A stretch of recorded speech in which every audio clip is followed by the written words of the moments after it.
10वीं क्लास का 21 तारीख को पेपर है आपका जो है मैं 18 और 19 मार्च को रिवीजन कराऊंगा, दोनों चैप्टर का है, मतलब कुल मिलाकर दो क्लास में अपना पूरा मैराथन खत्म हो जाएगा। देखिए पहला चैप्टर है रासायनिक अभिक्रिया और समीकरण। इसमें क्या आता है, 10 साल के पेपर उठा के देख लो, ये प्रश्न आता है संतुलित रासायनिक समीकरण समझाइए, या यूं दे देगा कोई भी समीकरण दे देगा, ये 3 हटा देगा यहाँ से, है ना, या ये 4 हटा देगा, ये सब हटा देगा, पूछेगा F बराबर क्या होगा, ऐसे पूछा पिछले साल आया था ये समीकरण दे दी थी और ये 4 बार कुछ नहीं दे रखा था और नीचे लिख दिया कि F बराबर क्या होगा, तो हमें पता है इधर F 3 है, इधर भी 3 होगा, इधर 4 होगा, तो ये संतुलित ऐसे आएगा इसी प्रश्न। इसमें जैसे ये भी दे सकता है इसी, तो आपको ध्यान रखना है कि जितनी भी समीकरण है जो किताब में संतुलित कर रखी है उनको देख लेना, उनके अलावा कभी आया नहीं आज दिन तक, मुश्किल से 10-15 समीकरण हैं। ओके, 2 तो ये मैंने बता ही दिए, मुश्किल से 10 या 12 समीकरण हैं आपके, और 10 या 12 समीकरण को आप संतुलित कर सकते हैं। जैसे मान लो यहाँ 3 आ रहा है, नीचे देगा समीकरण दे देगा, और जैसे मान लो इसी समीकरण के अंदर देख सकते हैं ये 12 ये लिखेगा नहीं 6 और 6 नीचे लिखेगा कि जल बराबर क्या होगा, तो आपको पता है कि 12H2 होगा, क्या होगा 12 H2O। तो ये संतुलन करना, वो समीकरण देगा, आपको समीकरण नहीं बनाना है, समीकरण देगा, पूछेगा कि जल के बराबर 12 अणु होंगे कि कितने होंगे, तो आपको जानना इस तीर के निशान के इधर और इधर बराबर होते हैं, और आपको नहीं आना है तो रफ में आपको क्या करना है, ये सूत्र लिख देने और सबको माला पहना देना है। सूत्र के अंदर कभी भी छेड़खानी मत करना, और डायरेक्ट बाहर आप खुद भी लिख सकते हैं, नीचे भी लिख सकते हैं आप, संतुलन में मैंने समझा रखा है। तो आपको क्या करना है, इनको माला पहना देनी सबको, और बाहर लिख के ना ऐसे संतुलन करके देख लेना है, मतलब सामने ही लिखना है संतुलन, ठीक है, तो ऐसे कर सकते हो। 100% आएगा संतुलन का, और 8-10 समीकरण है आपकी किताब में है, 12 समीकरण होगी, उनको देख लेना है, उसमें आपका काम हो जाएगा। दूसरे, पहले, तीसरे, ये आगे के 2-3 चैप्टर इनमें तो है समीकरण, यही तो देखनी है, किताब में जो समीकरण बोली जाती है बाहर से कभी यही याद नहीं तक कोई से नहीं करो। अच्छा, ये हो गया समीकरण संतुलन का 1 नंबर का प्रश्न 100% आएगा। दूसरा, ऊष्माक्षेपी ऊष्माशोषी अभिक्रिया क्या है, मैंने इनडायरेक्टली आपको बताया, संयोजन अभिक्रिया और वियोजन अभिक्रिया के दूसरे नाम है। संयोजन अभिक्रिया में क्या होता है, 2 या 2 से अधिक अभिकारक मिलकर एक एकल उत्पाद बनाते हैं, उसको संयोजन अभिक्रिया कहते हैं, है ना। वियोजन में क्या होगा, एकल अभिकारक मतलब जो वो टूट जाएगा, 2 या 2 से अधिक उत्पाद में, उसको वियोजन कहते हैं। अच्छा, दोनों में क्या है कि संयोजन अभिक्रिया में ऊष्मा निकलती है ना, और वियोजन अभिक्रिया में क्या होता है, ऊष्मा देनी पड़ती है, ये अंतर है। तो यहाँ पे आप देखो कि ऊष्माक्षेपी ऊष्माशोषी अभिक्रिया में क्या अंतर है, तो देखा जाए तो ये संयोजन वियोजन अभिक्रिया, तो आप अंतर पूछे तो आप लिख सकते हो ये संयोजन अभिक्रिया है, ये एक प्रकार की वियोजन अभिक्रिया है। अच्छा, इसको अपघटन अभिक्रिया भी कहते हैं, इसमें ऊष्मा निकलती है, उत्सर्जित होती है, इसमें ऊष्मा का क्या होता है, अवशोषण होता है ना, ये भी देख सकते हो आप। तो ये मैंने डायरेक्टली आपको ऊष्माक्षेपी ऊष्माशोषी शब्द दिया है, एग्जाम में संयोजन वियोजन नाम से भी आ सकता है, कोई सी भी समीकरण लिख सकते हो आप, जरूरी नहीं कि जो संयोजन में आपको लिखवा रखी वो लिखो, परिभाषा से लिखना है, एक में टूट रहा है एक में जुड़ रहा है, बस सीधा सा फंडा है, ये दोनों हो गई आपके, सिंपल है। अंतर भी बता दिया मैंने, दोनों बता दिए, 4 अंतर या 3 से ज्यादा कभी नहीं लिखना है, नहीं आ रहा है एक दो का उदाहरण लिख दो, सही है, ठीक है। विस्थापन अभिक्रिया क्या होता है, विस्थापन अभिक्रिया में ये सारणी याद रखनी है, कोई अधिक अभिक्रियाशील कम अभिक्रियाशील को क्या कर देगा, विस्थापित कर देगा, उसको विस्थापन अभिक्रिया करते हैं। जैसे कि ZnSO4 + Fe क्या होगा, देखो Zn ये Zn, Fe ये Fe, कहाँ है Fe, देखो ये देखिए फिर, तो मैं यहाँ पे लिख दूं ये FeSO4, ये Zn भी ऐसे भी लिख सकते हैं, ये भी लिख सकते हैं, तो देखो Fe जुड़ा हुआ है FeSO4। अच्छा बताओ ये कम अभिक्रियाशील है, ये अधिक अभिक्रियाशील है, हटा देगा, ये क्या बन जाएगा ZnSO4 + Fe। एग्जाम में कभी गलत नहीं आएगा, जैसे मैंने यहाँ Zn लिखा ना, तो वहाँ लिखा हुआ नहीं आएगा, वहाँ सही आएगा, क्यों, तो ये हटा देगा, इसके साथ जुड़ जाएगा, देखो ये और ये बाहर निकल गए, ये समीकरण लिख दी, बस सिंपल सा फंडा, क्यों, क्योंकि ये ज्यादा अभिक्रियाशील है जिंक, और ये फेरस, देखो समीकरण देखो ये कम है और ये ज्यादा, इसने हटा दिया, तो ये सिंपल है, सिर्फ विस्थापन अभिक्रिया आपसे आती है। इसकी परिभाषा भी बता दी मैंने, समीकरण। अच्छा दूसरा विस्थापन अभिक्रिया क्या होती है? तो इसमें ध्यान रखना है कि यदि किसी रासायनिक अभिक्रिया में आयनों का आदान प्रदान होता है, क्या याद रखना है इसके अंदर, यदि किसी रासायनिक अभिक्रिया में आयनों का आदान प्रदान होता है तो उसको हम द्विविस्थापन अभिक्रिया कहते हैं। और इसकी समीकरण आप याद रखो तो रख लेना, नहीं तो इतना कोई इजी नहीं है, बाकी परिभाषाएं आपको सबकी याद रखनी है, ठीक है। और अगर इसकी समीकरण आप देखना चाहते हो तो मैं बता देता हूं आपको। आयनों का आदान प्रदान हो रहा है इसके अंदर, ये देख सकते हो आप इसमें, जैसे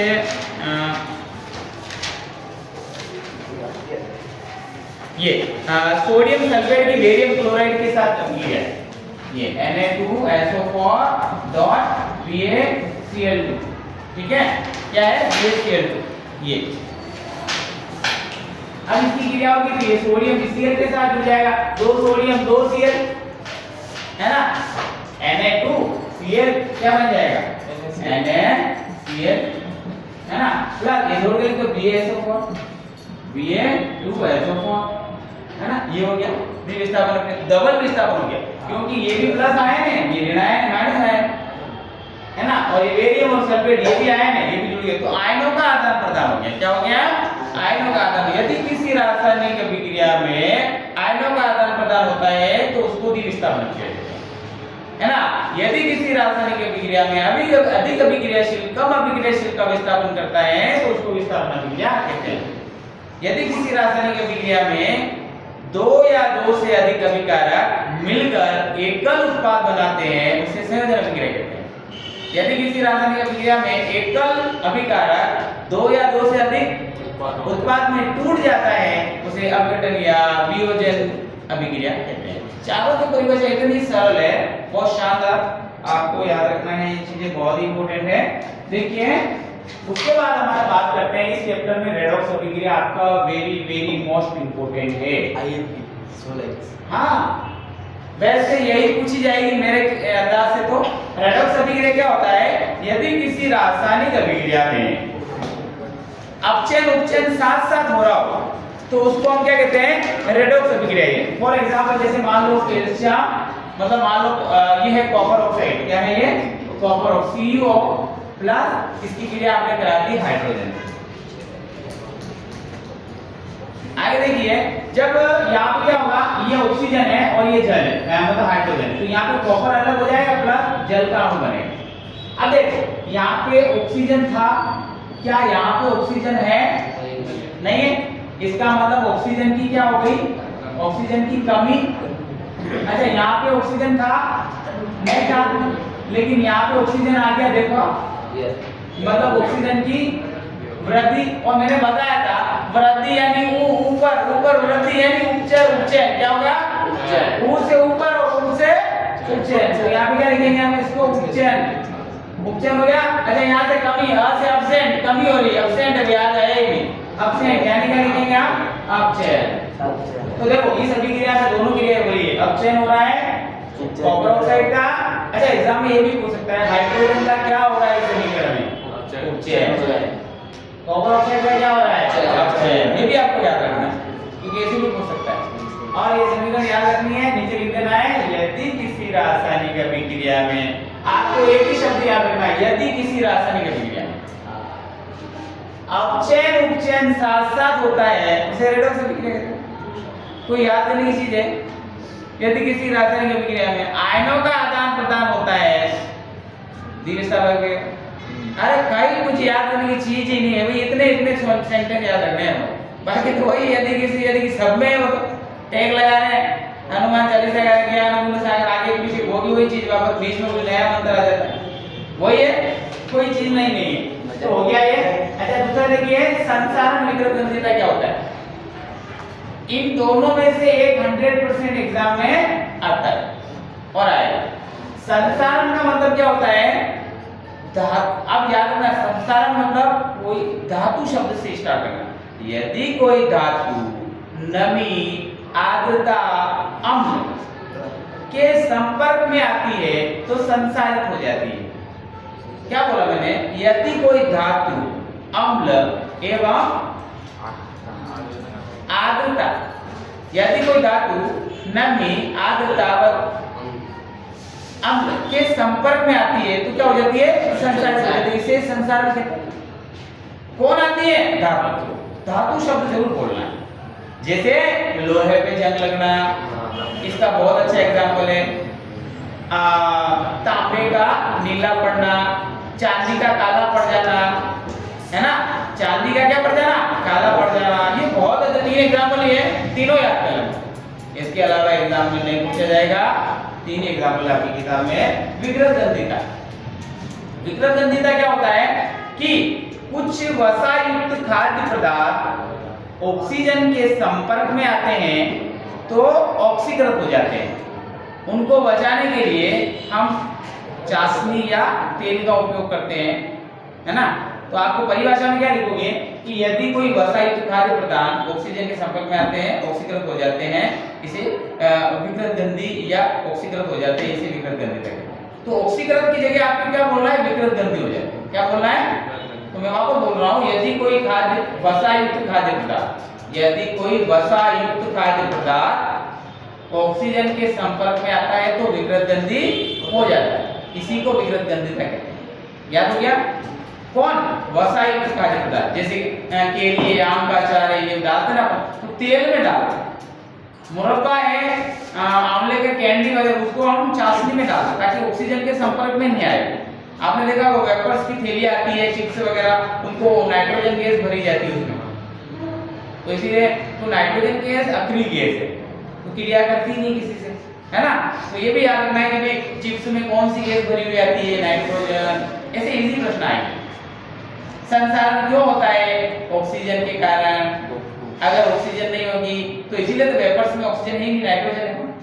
अगर फटी हुई वेपर्स आप लाए तो खराब हो चुकी है, आपको लेनी नहीं चाहिए दुकानदार से।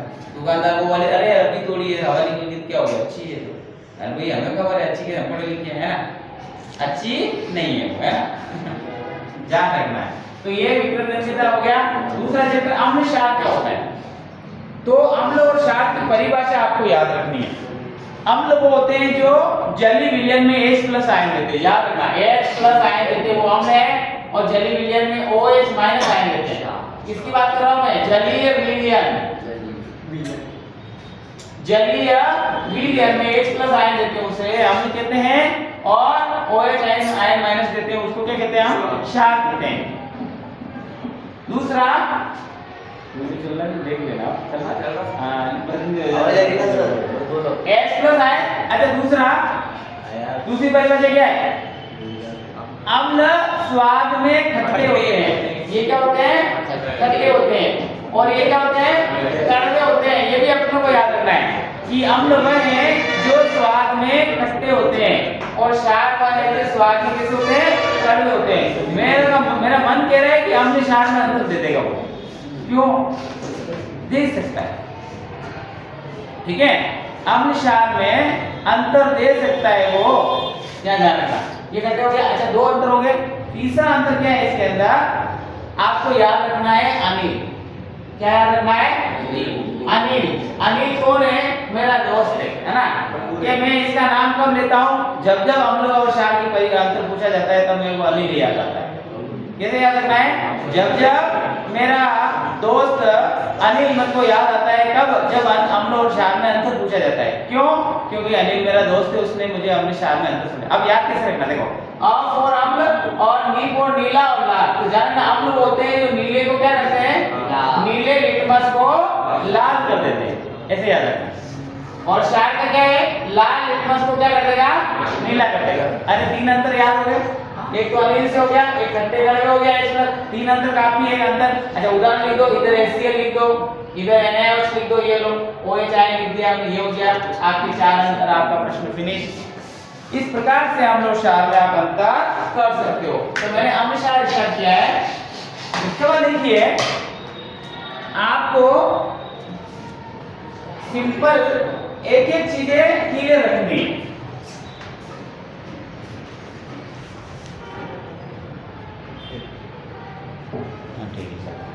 देखिए यहाँ पे मैंने अम्ल क्षार आपको बता दिया। अच्छा दूसरा प्रश्न क्या आएगा?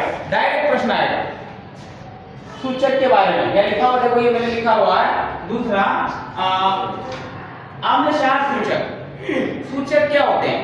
जो अम्ल क्षार की उपस्थिति दर्शाते हैं वही सूचक होते हैं। तो एग्जाम में आज लिख सकते हैं सूचक वो होते हैं जो अम्ल क्षार की पता लगाने में काम में लिए जाते हैं। अच्छा एग्जाम में आएगा किसी अम्ल क्षार सूचक का एक उदाहरण लिखिए। मेथिल और फिनोप्सिलिन याद रखना है। या ऐसे आ जाएगा, या कैसे आएगा? निम्न में से अम्ल क्षार सूचक का उदाहरण है। एक में दे देगा मेथिल और एक में दे देगा फिनोप्सिलिन, एक में कोई दूसरा दे देगा और चौथा कोई दूसरा दे देगा। तो आपको जानना दोनों सही है। तो या तो नहीं देगा तो फिर नहीं वाला देगा एक उसमें, तो वो वाला रहेगा। प्रश्न में दे देगा निम्न में से अम्ल क्षार सूचक नहीं है, दो दे देगा, एक वाला गलत दे देगा, ये एक इनमें से कोई नहीं, ये भी दे सकता है। समझ रहा हूं मैं क्या बोल रहा हूं? आपको याद रखना है ये दोनों सूचक। ये क्या है? अम्ल और क्षार का पता लगाने में इन सूचकों का प्रयोग किया जाता है। हो गया। अच्छा कुछ गंधी सूचक भी होते हैं। गंधी सूचक का मतलब गंध से क्या कर सकते हैं? जैसे मैं बाहर अपनी मौसमी छीलूंगा, आपको पता चल जाएगा। अरे कैसे पता चलेगा? खुशबू आ जाएगी उसकी नाक में आपके, और आप कहोगे अरे यार कोई मौसमी खा रहा है, आपको सिर्फ आभास हो जाएगा। दूसरा प्याज है, आप जैसे कि आप आइसक्रीम खाने जाते हो, आपको वेनिला देना, वेनिला एक प्रकार का वो भी सूचक है। तो ये आपको सामान्य सूचक है जो ध्यान रखने हैं, और तो पूछेगा नहीं इसमें। उसके बाद हम बात करते हैं नेक्स्ट है अम्ल और क्षार के गुणधर्म क्या होते हैं। तो ये गुणधर्म है अम्ल और क्षार धातु से क्रिया करके क्या बनाते हैं? लवण व जल बनाते हैं। ये आपको याद रखना है। धातु का मतलब मान लो जैसे ये HCl है, प्लस धातु में ले लूं, जैसे मैं Na ले लूं, सोडियम धातु ले ली मैंने, क्या ले ली मैंने?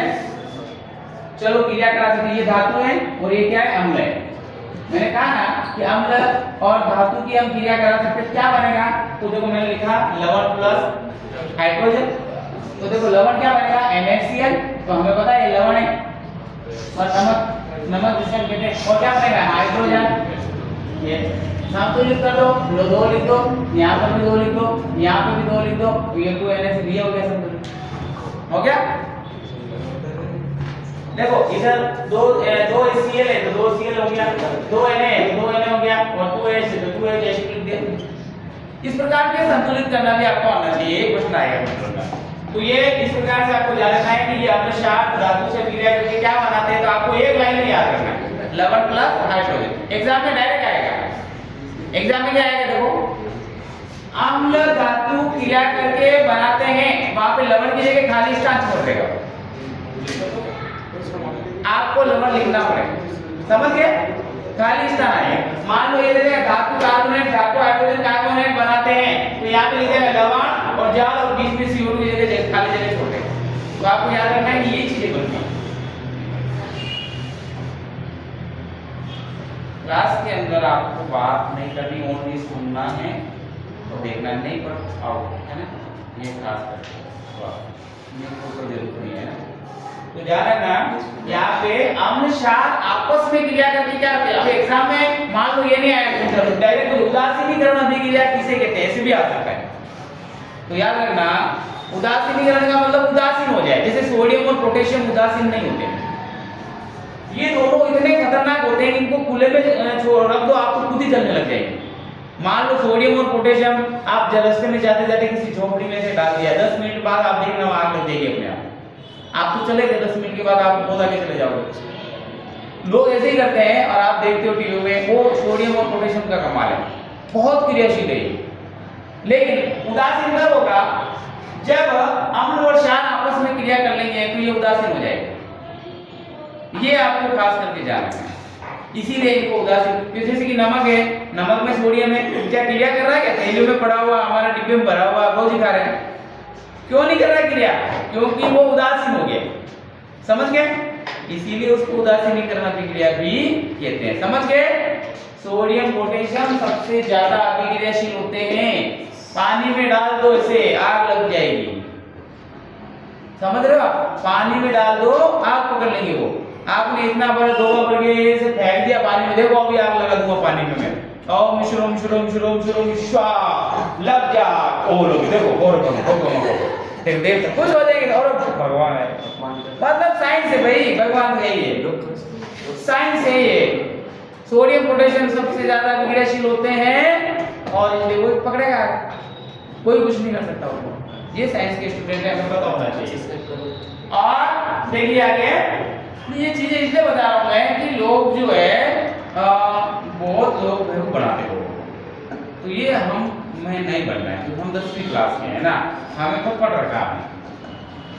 आगे देखिए हमने शायद हो गया, ये हो गया, ये सब गुणधर्म थे, आपको याद रखने हैं। डायरेक्ट गुणधर्म भी पूछ सकता है, इनडायरेक्टली पूछना है। उदासीन कण अभिक्रिया किसे कहते हैं, तो भी आप लिख सकते हो कि जैसे सोडियम पोटेशियम अधिक अभिक्रियाशील होते हैं और ये जब किसी के साथ अभिक्रिया करके स्वतंत्र अवस्था में रह सकते हैं, उदासीन हो जाते हैं, इसे उदासीन कण अभिक्रिया भी कहते हैं। और ये भी लिख सकते हो अम्ल क्षार परस्पर क्रिया करके लवण में जल बनाते हैं, इसे उदासीन कण, ये भी लिख सकते हो आप कि अम्ल क्षार परस्पर क्रिया करके लवण व जल बनाते हैं, इसे उदासीनीकरण अभिक्रिया कहते हैं।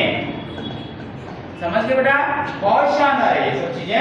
पीएच स्केल, पीएच स्केल के ऊपर प्रश्न आएगा कि पीएच स्केल क्या है समझाइए, तो आपको लिखना है पीएच स्केल एक स्केल होती है जिसमें नंबरिंग होता है, पीएच मान लिखा होता है 0 से 14 तक, और 0 से लेके 7 तक उसमें अम्लीयता दर्शाता है वो, और 14 जो है उदासीन, 7 जो है उदासीन होता है, और 7 से 14 तक वो क्षारीयता को दर्शाता है। फिर आपको कुछ नहीं करना है, एक पीएच स्केल बना देनी है, ऐसे सीधा सा फंडा है, और आपको यहाँ पे ऐसे लाइन लिख देनी है ना, ये पीएच स्केल बन गई। यहाँ पे 0 और यहाँ पे क्या लिख देना है 14, यहाँ बीच में क्या लिख देना है 7। सबको पता है अम्लीयता ये H प्लस आयन है और ये क्या है OH माइनस आयन है ना। देखो अम्लीयता क्या हो रही है, कम हो रही है, इधर क्षारीयता बढ़ रही है, तो देखो 1 2 3 ये पीएच चल रहा है ना। जो जितना ज्यादा H प्लस है वो उतना ज्यादा अम्लीय। ये पीएच स्केल बना दिया मैंने, कोई ज्यादा कठिन है नहीं है ना। तो ये पीएच स्केल आपको दिमाग में रखनी है। उसके बाद देखिए कोई कठिन नहीं है, पीएच स्केल बनाना कोई आसान नहीं, बिल्कुल मैंने बनाया है। कुछ नहीं करना है, आयत बनाना है, बीच में लाइन खींचनी है, H प्लस OH लिखना है, और आप नीचे लिखना चाहो हम लिखते हैं 104 उदासीन लिखना, और क्या लिखो, और कुछ भी नहीं लिखना है। नंबरिंग कर देना 0 से लेके 14 तक, ये पीएच स्केल बन गई, उसमें वर्णन कर देना, बात नहीं करना बेटा। देखिए नेक्स्ट का पीएच स्केल हो गया। अम्लीय वर्षा क्या होती है, अब ये जो पॉइंट दे रखे जैसे अम्लीय वर्षा, बगीचे की मिट्टी, जल का क्रिस्टलन, पाचन तंत्र का पीएच, इनमें से एक 100% आएगा। कैसे आएगा, वहां डायरेक्ट पूछेगा, इंपॉर्टेंट है ये, छोटे छोटे प्रश्न बैठते हैं इसके अंदर। देखिए यहाँ पे बगीचे का पीएच, मिट्टी का पीएच जैसे दे रखा मैंने, बगीचे की मिट्टी का पीएच, तो जान रखना बगीचे की मिट्टी का पीएच क्या होता है, तो न तो अम्लीय और न क्षारीय। ज्यादा अम्लीय होगा तो भी खराब रहेगा, और ज्यादा क्षारीय होगा तो भी क्या रहेगा, खराब रहेगा, जान रखना। तो पौधे के विकास के लिए पीएच का ज्ञान होना बहुत जरूरी है, जान रखना, ठीक है। तो इसमें मिट्टी जो है हल्का सा पीएच 6.8 से लेके 6.9 का पीएच लगभग इसका होता है, ये याद रखना। अच्छा आमाशय का ये अम्लीय वर्षा का पीएच क्या होता है, ये भी 6.8 से लगभग 6.5 के लगभग होता है। अम्लीय वर्षा का मतलब जिसमें जो पहली वर्षा होती है ना वो अम्लीय वर्षा होती है, जिसमें H प्लस आयन ज्यादा होता है। 6.5 से लेके 8 तक के भी लगभग होता है ना, कोई एग्जैक्ट आंसर नहीं है। तो इसमें वर्णन कर सकते हो आपके, हमारे जो पहली वर्षा होती है उस समय बहुत सारी गैसें होती है हवा में, पूरी गर्मी के मौसम की, इसलिए जब वो गैसें वगैरह सब मिलती है तो H प्लस आयन होता है, इसलिए अम्लीय वर्षा होती है। बाद में अम्लीय वर्षा नहीं हो सकती क्योंकि उस समय वो गैसें सब पानी में घुलकर जमीन पे आ जाएगी, ठीक है। तो ये अम्लीय वर्षा है। उसके बाद देखिए पाचन तंत्र का पीएच क्या होगा, मैंने बताया था हमारा आमाशय का पीएच कितना होता है 2 पेप्सी पीने पर खट्टी डकार आई, ऐसे आता है, ठीक है। मतलब हमारा पीएच कितना है आमाशय का 2। अच्छा आमाशय में माध्यम कैसा होता है, अम्लीय, और छोटी आंत में माध्यम कैसा होता है क्षारीय। उसका कारण भी मैंने बताया था। अम्लीय क्यों होता है आमाशय का, क्योंकि यहाँ पे HCl सीक्रेट हो रहा है, और छोटी आंत में क्या होता है, वहां पे यकृत अग्नाशय रस मिल जाता है, उसको क्षारीय माध्यम बना देता है, पित्ताशय से पित्त रस मिल जाता है, ठीक है। तो आपको याद रखना है छोटी आंत का जो है माध्यम क्षारीय होता है, और आमाशय का माध्यम क्या होता है अम्लीय होता है। अब आमाशय का पीएच कितना होता है 2 से 3 होता है, और छोटी आंत का पीएच क्या होता है 7 से 8 होता है, ये भी याद रखना, ठीक है। तो ये इतना सारा काफी है। उसके बाद आप देखिए देखा है जल का क्रिस्टलन क्या होता है, यदि किसी इकाई अणु के अंदर जल के अणु की संख्या को जल का क्रिस्टलन कहते हैं। कोई भी अणु, मान लो ये अणु है पूरा, इसमें जल के अणु कितने हैं, देखो 2 5 लिखा हुआ, इधर देख लो, इसमें कितना है, प्लास्टर ऑफ पेरिस में आधा है, तो आधा जल का अणु हो गया है, जल का क्रिस्टल कितना होगा, हाफ होगा। अच्छा इसमें अदर हाइड्रेट में कितना होगा, 1.5 होगा। अच्छा यहाँ जिप्सम में कितना होगा, 2। अच्छा यहाँ पे याद रखना प्लास्टर ऑफ पेरिस क्या है, एग्जाम में आता है। तो प्लास्टर ऑफ पेरिस एक ध्यान रखना, प्लास्टर ऑफ पेरिस के अंदर जब अदर हाइड्रेट मिलाया जाता है तो जिप्सम प्राप्त होता है, और यहाँ पे इसका उपयोग खिलौने बनाने में और हड्डी टूटने पर प्लास्टर चढ़ाने में और बहुत सारे जो है खिलौने वगैरह बनाने में इसका उपयोग किया जाता है। इंपॉर्टेंट जानना है ना, प्लास्टर ऑफ पेरिस क्या अगर आ जाए। अच्छा इनका सूत्र सबका याद रखना, प्लास्टर ऑफ पेरिस क्या है, जिप्सम क्या है। अच्छा इनका उपयोग क्या है जिप्सम का, तो आपको किसी का भी उपयोग पूछे, अगर आपको वैसे तो याद रखना है, नहीं याद आए तो आप लिख देना प्रयोगशाला में अभिकर्मक के रूप में ऐसे लिख सकते हैं, समझ गए। अगर आपको उपयोग याद ही नहीं, हम क्या करें, लेकिन तो प्रयोगशाला में हर चीज काम में आ रही है, बिना प्रयोग के तो कोई काम ही नहीं हो रहा है। साइंस तभी मानता जब प्रयोग में उसको करे, तो याद रखना है प्रयोगशाला में काम में लिया जाता है, ये भी लिख सकते हो, अभिकर्मक के रूप में भी लिख सकते हो। तो ये एक ऐसा उपयोग है जो सबके लिए लागू होता है, लेकिन जनरली आपको याद रखना है, जैसे वो पूछे कि विरंजक चूर्ण का क्या उपयोग है, तो CaOCl2 विरंजक चूर्ण क्या है, इसका सूत्र याद रखना है, एक आएगा इनमें से, जान रखना इन सभी में से एक आएगा, विरंजक चूर्ण, बेकिंग सोडा, धोने का soda, plaster of Paris, gypsum, इन चारों को आप रट लेना इनके सूत्र। अब इसका क्या है, CaOCl2, इसका क्या है CaOCl2, क्या उपयोग है, पानी को साफ करने में, ठीक है, लॉन्ड्री उद्योग में, कपड़े जो बड़े बड़े बिल्डिंग होती है, बड़े बड़े हॉस्पिटल होते हैं, वहां पे चदरें धोने में इसी का उपयोग करते हैं, फैक्ट्री के अंदर डाल देते हैं सब, वो एक साथ कपड़े को और ये डाल देते हैं तो साफ हो जाते हैं, लॉन्ड्री उद्योग बोलते हैं उसको। और पीने के पानी को साफ करने में, जीवाणु मुक्त करने में इसका विरंजक चूर्ण का उपयोग, दो उपयोग है, काफी, इससे ज्यादा याद नहीं रखना है। Baking soda NaSCO3, baking soda का सूत्र क्या है, NaSCO3, ये सूत्र याद रखना है भाई। क्या उपयोग है, बेकिंग यानी बाई, खाना कौन बनाती है, बाई बनाती है, तो खाने में उपयोगी है, हलवा बनाने में उपयोगी है, इडली बनाने में चाहिए, बेकिंग सोडा कहाँ चाहिए आपको, सबको खबर है ना, तो आपको जानना है खाने में इसका उपयोग किया जाता है बेकिंग सोडा। और का उपयोग है तो याद रखना, अग्निशामक में भी इसका उपयोग है, सोडा अम्ल अग्निशामक, सोडा अम्ल अग्निशामक में दो उपयोग याद रखना है, एक तो अपने रसोई घर में, दूसरा सोडा अम्ल अग्निशामक, याद हो गया, दो उपयोग याद रखने हैं। और ये सूत्र याद रखना है इसका, ऑप्शन आ, धोने का सोडा कपड़े धोने में आपको पता है Na2CO3 10H2। अगर देखो इसमें जल का क्रिस्टल पूछे तो कितना है, 10 ये भी ये आना चाहिए आपको, जल का क्रिस्टल 10 तो ये धोने का सोडा है, इसका क्या उपयोग है धोने के सोडे का, तो जान लेना कपड़े धोने में, और इसका उपयोग बोरेक्स पाउडर में, जल की स्थायी कठोरता हटाने में लिख सकते हो, ठीक है, जल बहुत ज्यादा कठोर है, सॉफ्ट जल बनाने में, है ना, तो ये जल, ये इसका उपयोग याद रखना है। और कपड़े धोने में इसका खास करके उपयोग, कागज उद्योग में भी किया जाता है इसका उपयोग, ठीक है। और जल का क्रिस्टल बता दिया, प्लास्टर ऑफ पेरिस बता दिया मैंने। उसके बाद हम बात करते हैं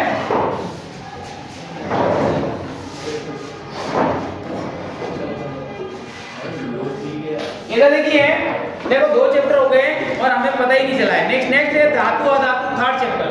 धातु और धातु में आपको क्या याद रखना है, धातु क्या होती है, अधातु क्या होती है, तो एक चीज याद रखना, धातु ऐसी धातु वह होती है जिसमें ज्वलनाद होता है, ध्वनि उत्पन्न कर सकती है।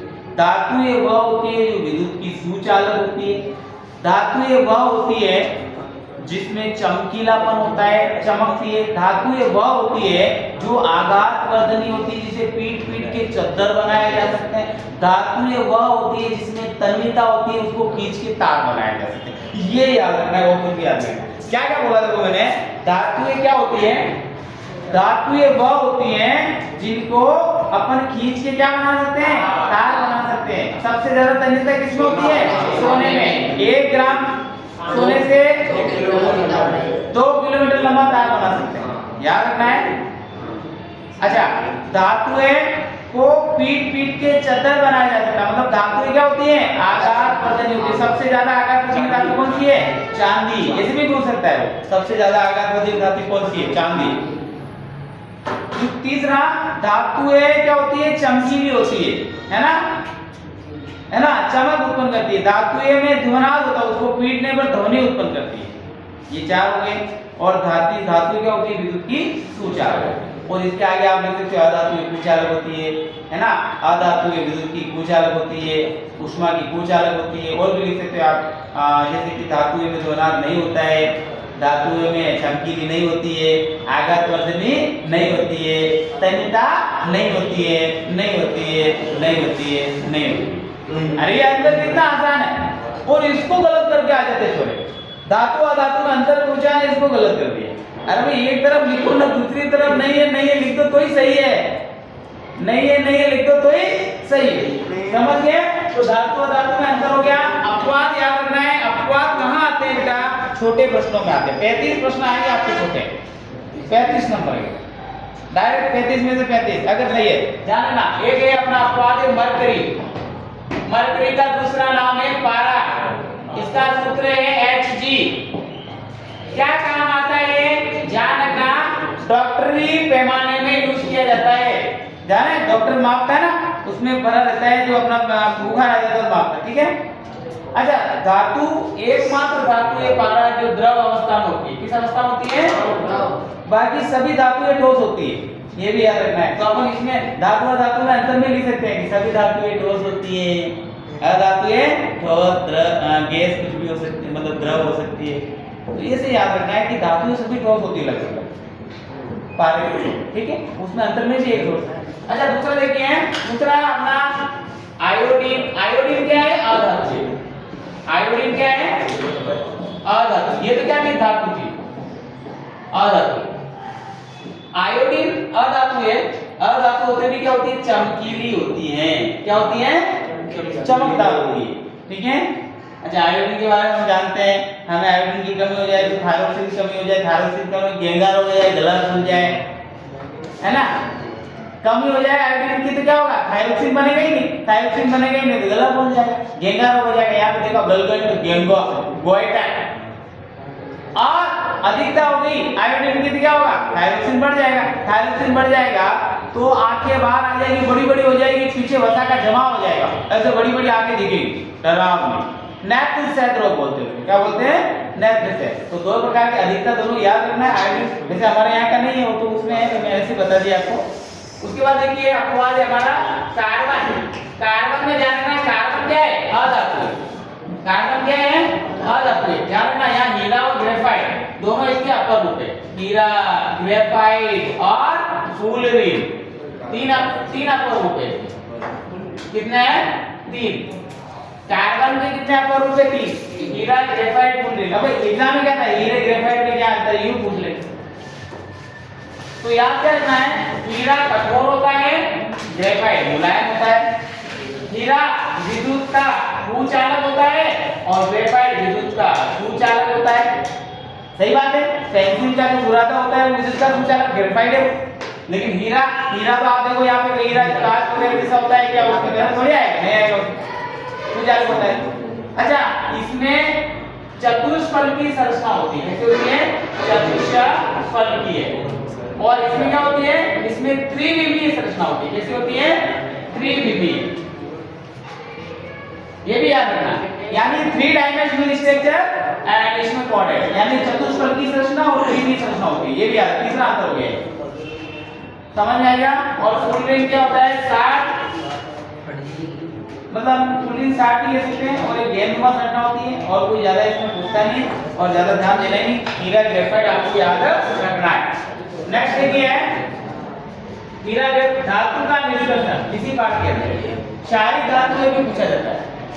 ये अपवाद है, क्षारीय धातु जैसे लिथियम है, सोडियम है, पोटेशियम है, ये ऐसी धातु है जो मुलायम होती है, चाकू से काटा जा सकता है। जबकि हमने क्या काटा, जो धातु है वो कठोर होती है। सिर्फ पारा जो होता है वो क्या होता है, द्रव होता है। लेकिन यहाँ पे ये धातु होते हुए भी कैसी होती है, मुलायम होती है, मुलायम होती है तो चाकू से काट सकते हैं, मतलब चाकू से अपन ऐसे काट सकते हैं उनको। तो एग्जाम में आता है ये सब चीज। तो ये जानना है कि लिथियम सोडियम और पोटेशियम मुलायम होती हैं, चाकू से काट सकते हैं, ये अपवाद है क्योंकि धातु तो सब ठोस होती है, सिर्फ पारे को छोड़कर काला द्रव होता है। तो अच्छा ये आपको ये अपवाद है, इसका ध्यान रखना है। उसके बाद जानना है सारणी, ये सारणी याद रखनी है। तो सारणी में आपको कुछ नहीं करना है, potassium sodium calcium magnesium aluminium, potassium sodium calcium magnesium aluminium, क्या आ जाएगा मैग्नीशियम एल्यूमिनियम, ये याद रखना है। तीन तीन का जोड़ा याद रखो है, जैसे ये potassium sodium calcium magnesium aluminium, potassium sodium calcium magnesium aluminium, potassium sodium magnesium calcium magnesium aluminium, ठीक है। पांच हो गए। इसके बाद देखो यहाँ पे जिंक आ जाएगा बीच में, ferrous lead copper Hg Ag और Au, ये क्रम याद रखना है। इसका शक्तिता श्रेणी का प्रश्न आता है, अभी जो शिक्षा का घटता क्रम है, तीन कोई उठा के दे देगा आपको, किसमें से, जैसे मान लो ऐसे दे देगा कि निम्न में से सक्रियता श्रेणी का सही क्रम है, सही क्रम है। अब उसमें क्या दे देगा, ये प्रश्न आएगा, जैसे मान लो ऐसे दे देगा, जैसे दे देगा यहाँ पे कॉपर मैग्नीज और ये जैसे एल्यूमिनियम ऐसे, और यहाँ पे इस प्रकार से दे देगा।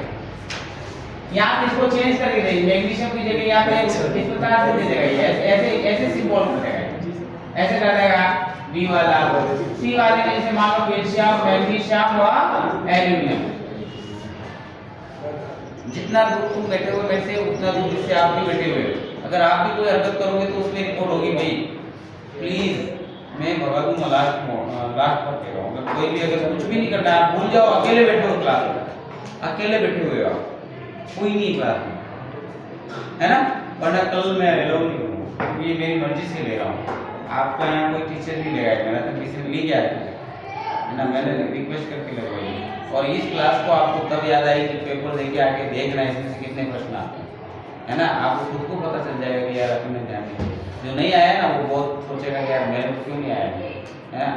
कुछ अभाव है तो भी अपन कोशिश कर रहे हैं, है ना। तो अभाव तो बहुत सारे हैं, लेकिन अभाव को देखेंगे तो काम ही नहीं कर पाएंगे, है ना। अभाव फिसल दो और अपने काम में लग जाओ। तो देखिए ये इस प्रकार से क्रम आता है। तो याद रखना है कि अब जब ये वाला राइट नंबर है ना, नीचे ऑल ऑफ दीस आ सकता है, ये सभी है या भी आ सकता है। तो याद रखना है इसमें कैल्शियम मैग्नीशियम एल्यूमिनियम, ये घटता हुआ क्रम देख सकते हो आप, कैल्शियम मैग्नीशियम एल्यूमिनियम ऐसे बीच में से उठा के देता है, ठीक है। तो ये क्रम आपको फिक्स पता होना चाहिए। एक प्रश्न 100% आएगा ही आएगा, दो प्रश्न की चांसेस बनते हैं लेकिन एक तो आएगा आएगा। उसके बाद हम बात करते हैं,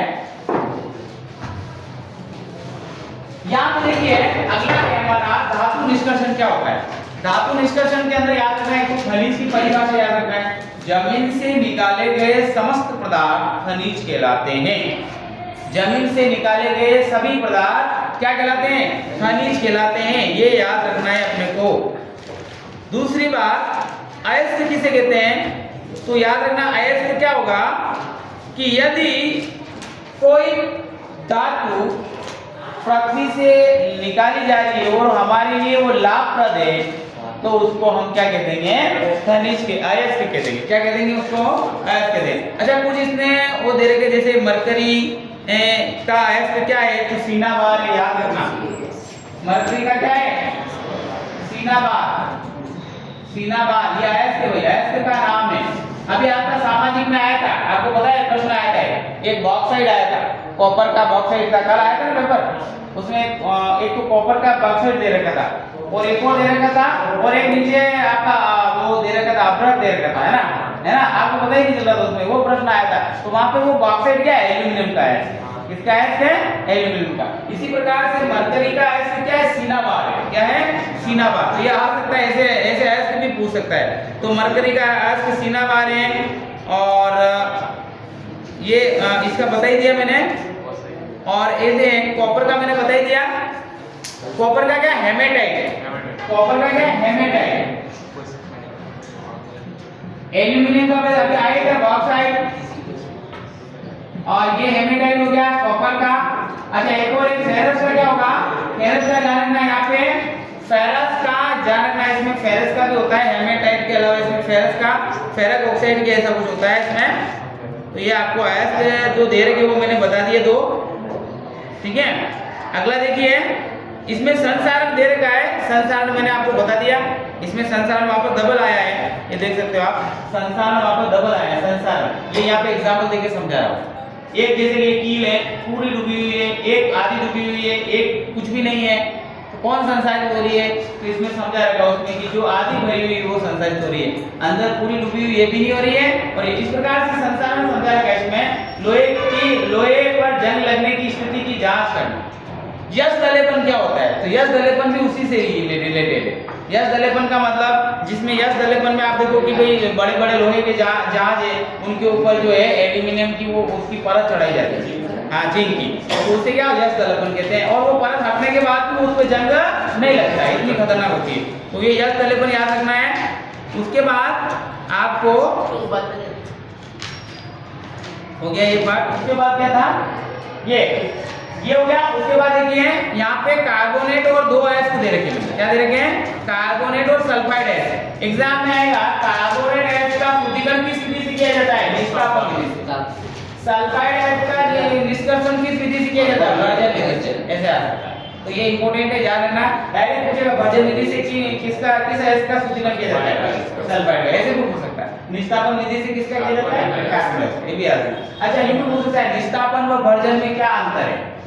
निष्कापन भर्जन में अंतर, तो देखो निष्कापन और इनमें अंतर पूछे तो याद रखना इसमें अधिक वायु में झोंके के साथ गर्म झोंके दिए जाएंगे, इसमें कम वायु के साथ झोंके दिए जाएंगे। ये एक अंतर यही हो जाएगा।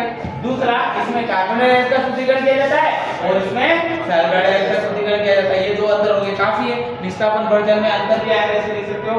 उसके बाद याद रखना थर्मल अभिक्रिया क्या होती है? थर्मल अभिक्रिया और एनोड पंप क्या होता है? एनोड पंप क्या होता है तो जान रखना, जब विद्युत अपघटन विधि से धातुओं का निष्कर्षण किया जाता है। किस विधि से? विद्युत अपघटन विधि से।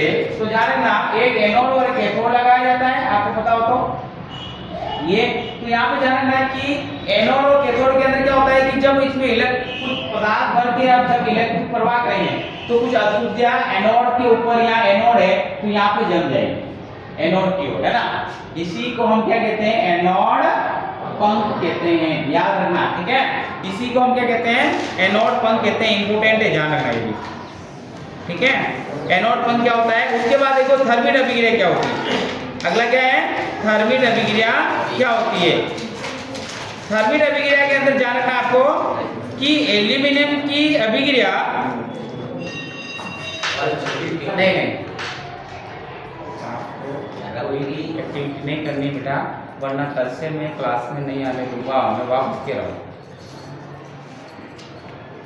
आपको जब तक ये नहीं बोलूँगा तो जाना है, आराम से बैठना है।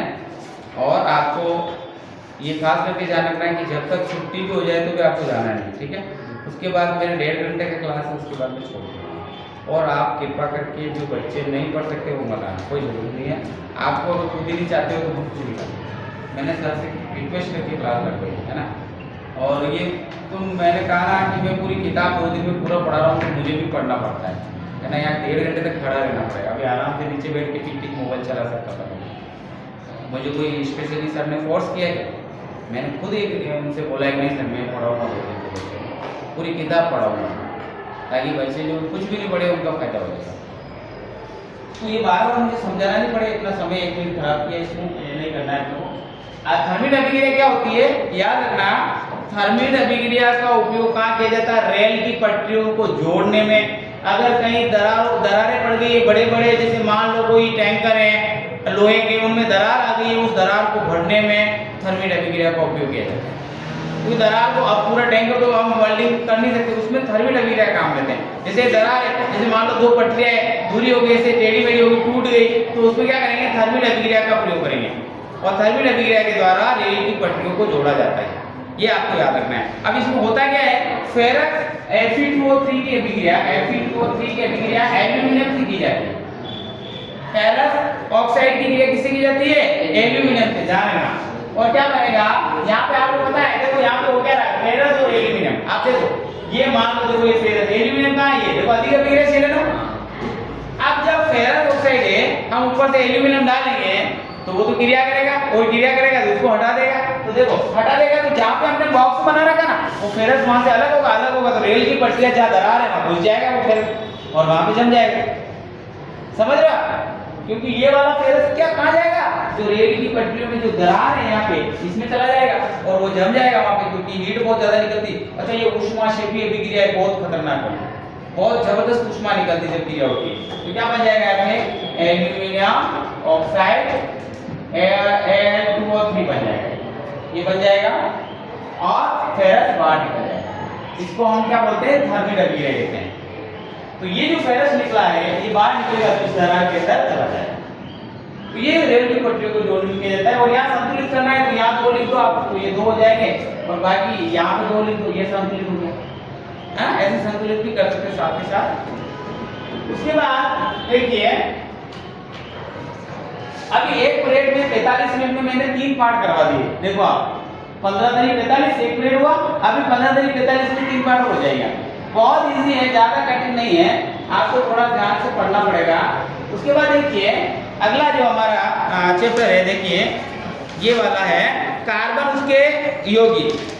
कार्बन उसके यौगिक में आपको क्या करना है बेटा, इसमें आपको याद क्या रखना है, एक तो आपको कुछ सूत्र दे रखे वो याद रखने। कौन कौन से हैं, जैसे आपको एक तो ये पता होना चाहिए, मान लो ये चौथा चैप्टर है, यहाँ पे जैसे कि आपको जैसे मेथेन पूछे है ना, एथेन पूछे, प्रोपेन, ये थे कहने का मतलब है मेथेन का मतलब 1 कार्बन, एथेन का मतलब 2 कार्बन, प्रोपेन का मतलब 3, ब्यूटेन का मतलब 4। ये तो आपको पता ही होना चाहिए, सबको पता होना चाहिए। तो ये आपको पता होना चाहिए, वहां सूत्र पूछ सकता है। अच्छा एक बॉन्ड है या मान लो डबल बॉन्ड है या ट्रिपल बॉन्ड है तो क्या होगा, इसको मेथेन, इसको मेथिन और इसको मेथाइन, इसको एथेन, एथीन, एथाइन, ये भी आपको ध्यान रखना है। ट्रिपल बॉन्ड आते ही क्या हो जाएगा, एथाइन हो जाएगा, ध्यान रखना है ना। अच्छा यहाँ पे ये भी हो सकता है carbon double bond, carbon single bond मतलब सिंगल डबल, और यहाँ पे एक और हो जाएगा कार्बन कार्बन ट्रिपल बॉन्ड। तो यहाँ पे हो सकता है कि इसमें कितने सिग्मा बॉन्ड है और पाई बॉन्ड है। आज आपकी क्लास में होगी है। तो यहाँ पे ये सिग्मा है, यहाँ पे सिग्मा प्लस 2 पाई और यहाँ पे सिग्मा प्लस ये पाई होता है, यहाँ पे 2 पाई होता है, ये भी ध्यान रखना है। तो यहाँ पे इतना कोई पूछेगा नहीं आपको, लेकिन आपको ध्यान रखना है, ठीक है, कि इसमें बॉन्डिंग होती है सिग्मा और पाई बॉन्ड। ये सिग्मा तो आपको मेथेन, एथीन और मेथाइन याद रखना है, प्रोपीन, प्रोपाइन, प्रोपीन ऐसे, और butane, butene, butyne, hexene, hexene, hexyne, pentene, pentene, pentane, pentene, pentyne, ऐसे याद रखना है, नामकरण याद रखना है। अच्छा ये कोई पूछे नहीं पूछे आपको याद रखना, बेंजीन का सूत्र याद रखना है, बेंजीन, बेंजीन, बेंजीन में क्या होता है, लो सी और सी, और ये तो बिल्कुल मेरे उधर में मैंने बिल्कुल खिलौना जैसे बना दिया है ना बेंजीन। अब बेंजीन में कुछ नहीं करना है, एक बॉन्ड यहाँ कर दो, एक यहाँ कर दो, एक छोड़ के फिर यहाँ कर दो। अब हमें पता है कि एक कार्बन की संयोजकता 4 होती है, मतलब एक कार्बन के साथ कितने बॉन्डिंग होते हैं, 4 होते हैं। बाकी बचे हाइड्रोजन लगा दो, 1 2 3 4, 1 2 3 4, 1 2 3 4, 1 2 3 4, 4 hydrogen, hydrogen, hydrogen, hydrogen, hydrogen. Benzene बहुत सरल, ध्यान रखना। ऑर्थो, पैरा और मेटा जो इसकी कंडीशन होती है उन पे जाते हैं डबल बॉन्ड, और इस प्रकार से हाइड्रोजन हाइड्रोजन एक कार्बन से कितने बॉन्डिंग हो सकती है, 4। तो ये बेंजीन हो गया। अगर यहाँ पे साइक्लोहेक्सेन आ जाए, साइक्लोहेक्सेन एग्जाम में साइक्लोहेक्सेन की इंपोर्टेंट है, संरचना सूत्र पूछा जाता है डायरेक्ट।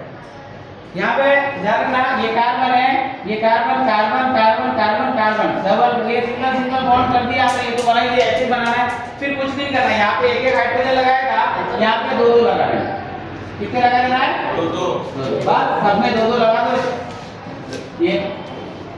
ये साइक्लोहेक्सेन हो गया। कितने सरल सूत्र है ना, साइक्लोहेक्सेन, बेंजीन, यहाँ पे तो ये दोनों सूत्र आपको याद रखने हैं। उसके बाद आपको याद रखना है नेक्स्ट अपना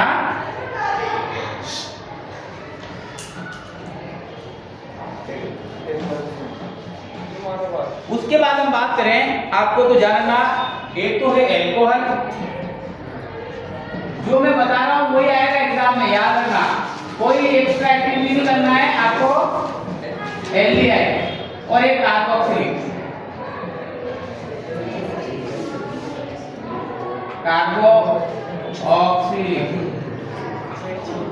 अम्ल। देखिए समझो, जब भी अल्कोहल है मतलब OH की बात कर रहे हैं, मतलब मान लो जैसे NaOH आ गया, जैसे OH समूह आ गया है ना, मतलब अल्कोहल है, सीधी सी बात। अगर पूछे निम्न में से कीटोनिक समूह है और कीटोन के साथ कितने डॉन होते हैं, 2 डॉन होते हैं। देखो ये C डबल बॉन्ड हो और इसका भी C डबल बॉन्ड हो और जिसके साथ 2 डॉन हो, तो उसको तो हम क्या कहेंगे, R1 और R2, ये कीटोन हो जाएगा। और इसमें कितना डॉन होता है, एक ही होता है, और इधर ये क्या होती है, हाइड्रोजन होती है, एल्डिहाइड हो जाएगा। कोई कठिन है क्या? देखो समझो, C डबल बॉन्ड हो तो दोनों में सेम है, यहाँ पे एक हाइड्रोजन एक R और एक R का मतलब क्या है, एल्किल समूह, कोई भी एल्किल, यहाँ पे CH3 हो सकता है, C2H5 हो सकता है, ये कुछ भी हो सकता है R की जगह, समझ में आया ना? यहाँ पे कोई भी एल्किल समूह हो सकता है, R की जगह कोई भी एल्किल समूह हो सकता है। जैसे R2 आगे से कोई कीटोन टोन यानी 2 डॉन, ऐसे याद रख सकते हो आप। तो याद रखने की आपको कुछ फंडा फिक्स रखना पड़ेगा। आप भले मजाक लगे कुछ भी लगे, लेकिन आप लोगों को परीक्षा में याद आने के लिए हमें कुछ तो दिमाग पे थोड़ा पैशन डाल के हमें कुछ ऐसा ट्रिक बना के और याद हो जाए, आसान रहे, वहां पे कंफ्यूजन नहीं हो रही। और क्या होगा इसमें, एल्डिहाइड एक ही डॉन होता है R और एक हाइड्रोजन, ये हो गया एल्डिहाइड आपका, ये कीटोन हो गया, ठीक है। यहाँ पे देखो अगला क्या तरीका है, कार्बोक्सिलिक अम्ल, C-OH क्या है, C-OH, इसको डायरेक्ट ऐसे भी लिख सकते हैं और इसका संरचना सूत्र भी है C-OH और ये ऐसे भी लिख सकते हैं, ठीक है। ये दोनों प्रकार से लिख सकते हो आप, ठीक है। तो ये C डबल बॉन्ड हुआ था, तो इसमें ये एक तरीका और इसका ये भी है, देखो मैं बता दूं, इसको याद रखना है, C डबल बॉन्ड हो तो है ही है, यहाँ पे आप क्या जोड़ दो, OH जोड़ दो और ऐसे भी लिख सकते हैं, ये ऐसे। तो देखो यहाँ पे कोई भी दूसरा समूह हाइड्रोजन वगैरह आ सकती है, ठीक है। तो ये इस प्रकार से आपको ध्यान रखना है।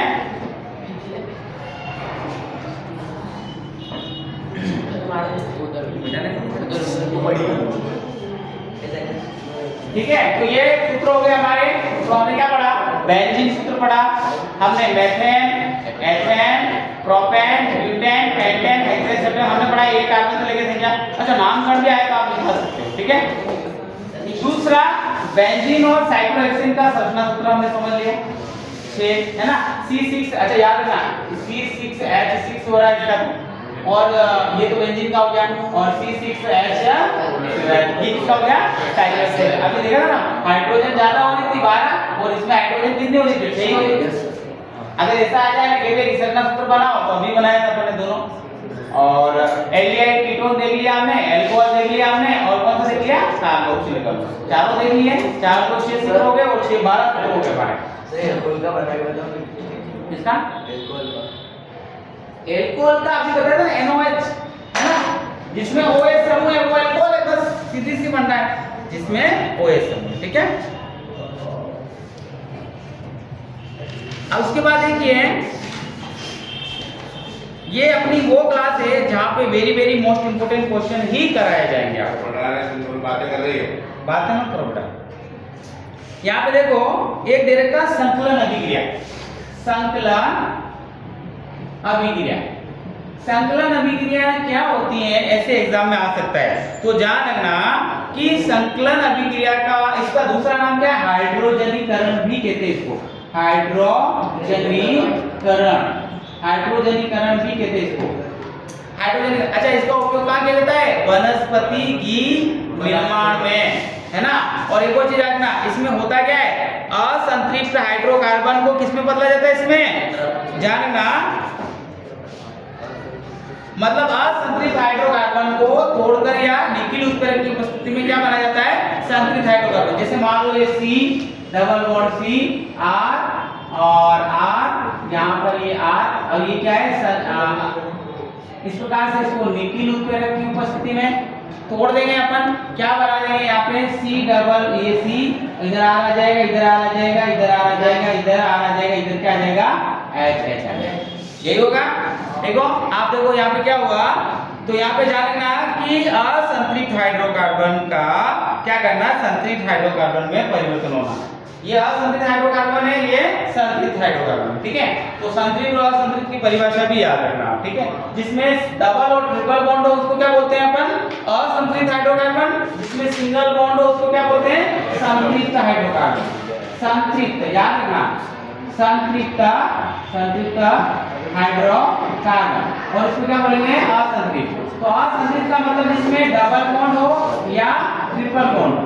अगर इस प्रकार की कोई संरचना आ रही है इसको हम असंतृप्त कहते हैं। तो याद रखना, असंतृप्त हाइड्रोकार्बन का निखिल उत्प्रेरक की उपस्थिति में संतृप्त हाइड्रोकार्बन में परिवर्तन होना संकलन अभिक्रिया कहलाती है। इसे हाइड्रोजनीकरण भी कहते हैं, क्योंकि देखो यहाँ पे हाइड्रोजन जुड़ गई है, हाइड्रोजनीकरण भी कहते हैं। एग्जाम में भी आ सकता है, जैसे उदासीकरण बताया था, जैसे हाइड्रोजनीकरण भी आ सकता है। तो ये हाइड्रोजनीकरण पूछे तो भी यही है, संकलन पूछे तो यही है, और यहाँ पे वनस्पति की निर्माण की अभिक्रिया कौन सी, तो भी यही है। अच्छा, सबसे अच्छा होता है वो वनस्पति की, क्योंकि वो संतृप्त हाइड्रोकार्बन होता है जो डाइजेस्ट जल्दी हो जाता है, जबकि असंतृप्त वो बहुत मुश्किल से, देखो डबल बॉन्ड ट्रिपल बॉन्ड को तोड़ने में बहुत ज्यादा एनर्जी लगानी पड़ेगी। जब दो व्यक्ति रस्सी को इधर पकड़े हुए हैं, दो तीन उधर पकड़े हुए हैं, तीनों पकड़े, उसको अलग करना कितना आसान है। जब दो जने लड़ रहे हैं उनको अलग करना कितना आसान है, एक के दोनों के लात लगाओ, अलग अलग हो जाएंगे। मतलब संतृप्त हाइड्रोकार्बन वो है जिसको आसानी से अलग किया जा सकता है। तो बॉडी के अंदर हम काम कर रहे हैं, असंतृप्त ये संतृप्त है तो जल्दी डाइजेस्ट हो जाएगा। जो बैड फैट है वो डिसॉल्व जल्दी, मतलब बैड फैट है जो अंदर डिसॉल्व हो जाएगी, हमारे बॉडी में टिकेगी नहीं, तो ये कोलेस्ट्रॉल की है, हाई ब्लड प्रेशर की शिकायत नहीं होगी। हाई ब्लड प्रेशर जो नलियां होती है, नलियों के अंदर जो है वसा का जो बैड फैट है उसका जमा हो जाता है, असंतृप्त हाइड्रोकार्बन जो जम जाता है, उसको कारण क्या होता है, नलियां संकड़ी हो जाती है तो ब्लड स्पीड में बहने लग जाता है, उसको हाई ब्लड प्रेशर कहते हैं, तो उसकी शिकायत नहीं होती। संकलन अभिक्रिया हम जानेंगे हाइड्रोजनीकरण है, जिसमें असंतृप्त हाइड्रोकार्बन का निखिल उत्प्रेरक की उपस्थिति में संतृप्त हाइड्रोकार्बन में परिवर्तन करना संकलन अभिक्रिया कहलाता है। वसा तेल का उपयोग भी किया जाता है इसमें। उसके बाद इसमें देखो एक विस्थापन अभिक्रिया दे रखी है, विस्थापन मैंने समझाई है आपको, ठीक है, और वही लिख सकते हो आप। उसके बाद हम बात करते हैं, यहाँ पे ये हो गया। उसके बाद आपको याद रखना है मिसेल क्या होता है ना, मिसेल याद रखना है, मिसेल का चित्र बनाना सीख लेना आप। इसमें बाहर की तरफ क्या होता है, प्लस होता है, अंदर की तरफ क्या होता है, माइनस होता है, लेकिन जब वो अंदर प्रवेश कर जाता है तो इसका उल्टा हो जाएगा, टेल पे क्या हो जाएगा, प्लस हो जाएगा, और ये हेड पे क्या हो जाएगा, माइनस हो जाएगा। ये भी आपको आयन का ध्यान रखना है। तो ये चित्र बनाना सीख लेना आप, जो एक किताब में आपको बना हुआ है ना, इसमें सोडियम बाहर है और अंदर तेल की बूंद है ना, इसको पकड़ने जा रही है, वो तेल की बूंद क्या हो जाएगी, फिर वो आयन के कारण उसको पकड़ लेगा, इस प्रकार से बाहर निकल जाएगा, ठीक है। तो ये जो है मिसेल बनना आपको थोड़ा सा देख लेना, मिसेल का भी चित्र वगैरह। उसके बाद हमारा चैप्टर आ जाता है जैव प्रक्रम। जैव प्रक्रम जीवों में होने वाली समस्त प्रक्रियाओं को क्या कहते हैं हम, जैव प्रक्रम। जीवों में होने वाली समस्त प्रक्रियाओं को जैव प्रक्रम कहते हैं। जीवों में होने वाली समस्त प्रक्रियाओं को क्या कहते हैं हम, जैव प्रक्रम कहते हैं। जैव प्रक्रम, ऐसे एग्जाम में जैव प्रक्रम की परिभाषा भी पूछ लेता है कभी कभी। तो क्या याद रखना है, जैव मतलब जीव, जीव में होने वाली समस्त प्रक्रियाएं क्या होती है, जैव प्रक्रम, ठीक है। अब याद रखना है कि जीवों में क्या होता है, जीवों में जीव एक होते हैं स्वकोशी, एक होते हैं परपोषी। स्वकोशी का मतलब अपना भोजन क्या बनाते हैं, स्वयं बनाते हैं, और परपोषी का मतलब क्या होते हैं, अपना भोजन जीव लेते हैं। तो स्वकोशी में क्या होते हैं, जैसे पेड़ पौधे अपना भोजन स्वयं बनाते हैं, उनको क्या बोलते हैं, स्वकोशी। और पेड़ पौधे में पत्तियों के अंदर हरित लवक पाया जाता है, हरित लवक की उपस्थिति में, प्रकाश की उपस्थिति में, हरित लवक में, प्रकाश की उपस्थिति में, हरित लवक में वातावरण से CO2, जमीन से जल लेकर क्या बनाते हैं, C6H12 O6 और ऑक्सीजन निकलती है प्लस जल का अणु भी निकलता है। और अभी मैंने बताया था यहाँ पे C6H12 और C6H12 बताया था, अभी बताया था, ये लिखा है ना, ठीक है। तो यहाँ पे पेड़ पौधे वातावरण से CO2, जमीन से जल लेके सूर्य की प्रकाश की उपस्थिति में हरित लवक में ग्लूकोज का या कार्बोहाइड्रेट का निर्माण करते हैं, इसे प्रकाश संश्लेषण कहते हैं। और इसीलिए इनको स्वकोशी कहा जाता है, क्योंकि ये अपना भोजन स्वयं बनाते हैं। दूसरी बात, आप एग्जाम में क्या पूछा जाता है, ऐसे पूछा जाता है कि प्रकाश संश्लेषण के दौरान होने वाली घटनाएं बताइए। तो आपकी किताब में 3 घटनाएं दे रखी है। एक क्या होगा, क्लोरोफिल द्वारा प्रकाश ऊर्जा को अवशोषण करना, ये क्लोरोफिल हरित लवक को क्या बोलते हैं, क्लोरोफिल। और ये क्या कर रहा है, ये सूर्य की प्रकाश की ऊर्जा को क्या कर रहा है, अवशोषित कर रहा है। पहला काम तो ये हो रहा है, ये घटना हो रही है ना ये। वो पूछता है 3 घटना बताओ। पानी बोतल थोड़ी लाया